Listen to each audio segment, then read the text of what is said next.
Hello and welcome to Travel Diary. I'm Sharjeel Shahid.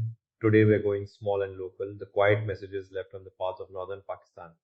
Over the next 5 minutes, I'll show you how to read cairns, painted stones, ropes, and flags, and how to use them safely and respectfully. And I'm Abdullah Bilal, nature lover, occasional compass confuser, and the person who once followed a very charming, very wrong cairn for 20 minutes before admitting defeat. I'll add tips from our hikes and a few laughs where they belong. Picture this dawn in a narrow valley, a single neat pile of stones on a ridge, sunlight catching prayer flags a little way off. You stop and think, which way now? That lone cairn can be an answer, a suggestion, or a puzzle. Stay with me, and in 5 minutes, you'll know which. Promise, after this episode, you'll be able to recognize common markers, read simple cues like size or paint color, run quick double checks with sun or map, and most importantly, respect the local signals so you don't damage routes or confuse neighbors. Alright, let's begin. What are these stone stories? In short, small human-made signs on the landscape.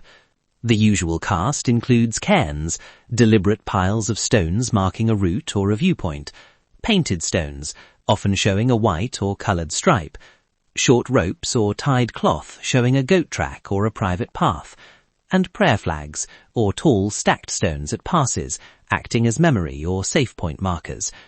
These things grow from generations of use, not from GPS apps, and communities maintain them because they work. How do you read them? Start with the basics. Size matters. A small two-stone pile on a sheep track is often accidental. A neat balanced stack of several stones usually means this way. Look for stacking style. A flat base with a pointed top often marks direction, especially on ridgelines. Painted stones commonly have a white stripe across the top that points the route. Brighter colors can indicate local footpaths or picnic spots.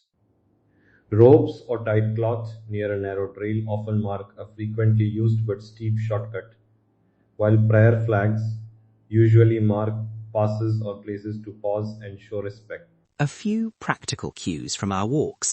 If a cairn sits on a knoll with its stones leaning downhill, it likely points that way. Painted stones are often placed on the side of the path you should keep to. The stripe faces the trail. If you find several cairns in a line with about the same spacing, follow them. If the spacing is odd or stones look freshly tumbled, pause and check. And if you see a pile right next to a shepherd's hut or a field gate, that might be a property marker. Ask before following. Double checks and low-tech navigation. Never trust one small sign alone. First, use the sun.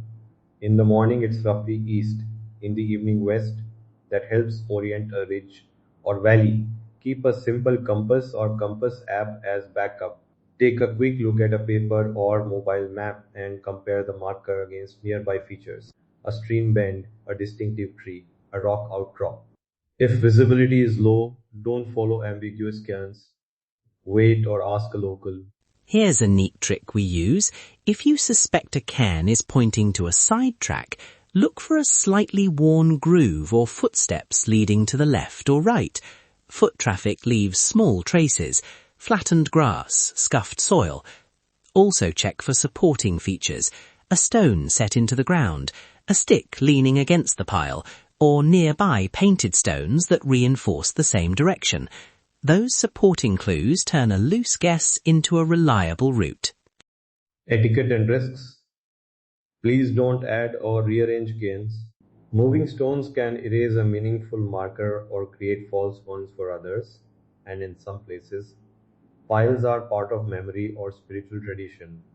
If a marker is missing and you must mark for safety, use a temporary item you can remove later, like a ribbon you carry out afterwards, and tell locals. When you meet shepherds or villagers, ask, is this route public? A polite question can save hours. When not to follow, ignore small random rock piles on slopes. Don't assume every flag is a trail marker. Some mark past celebrations or memorials.